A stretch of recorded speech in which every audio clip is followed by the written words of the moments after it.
বিজেপিৰ সদস্যই এতিয়া বিজেপিৰ টিকট বিচাৰিব নোৱাৰা অৱস্থা।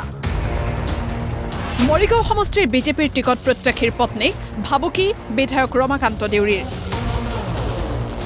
বিজেপি নেতাৰ জনবিৰোধী কথাৰ বাতৰি কৰিব নোৱাৰিব সাংবাদিকে।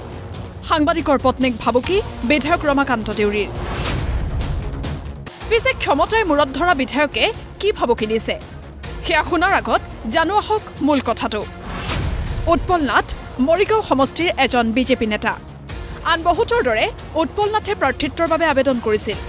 পিছে ৰমাকান্ত দেউৰীৰ মতে এয়াই অপৰাধ। টিকট প্ৰত্যাশী উৎপল নাথৰ চাকৰিয়াল পত্নীক ধুবুৰীলৈ ট্ৰান্সফাৰ কৰাৰ মুকলি ভাবুকি ৰমাকান্ত দেউৰীৰ।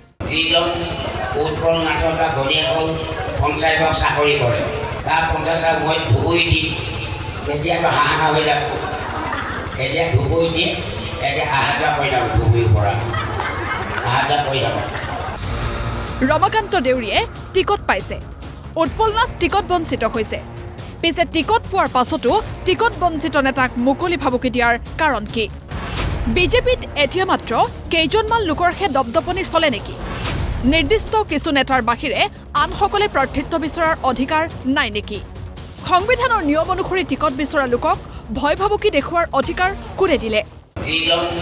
উৎপল নাথৰ ঘনীয়েক পঞ্চায়তত চাকৰি কৰে, তাৰ পঞ্চায়তক মই ধুবুৰী দিম, তেতিয়াতো হাহাকাৰ হৈ যাব। এতিয়া ধুবুৰী দিয়ে, এতিয়া অহা যোৱা কৰি যাব, ধুবুৰীৰ পৰা অহা যোৱা কৰি যাব। আনহাতে ৰমাকান্ত দেউৰীৰ বাবে এতিয়া মৰিগাঁৱত সুৰক্ষিত নহয় সাংবাদিক। প্ৰতিদিন টাইমৰ সাংবাদিক মানৱেন্দ্ৰ দেৱনাথৰ মুখ বন্ধ কৰাৰ অপচেষ্টা অব্যাহত।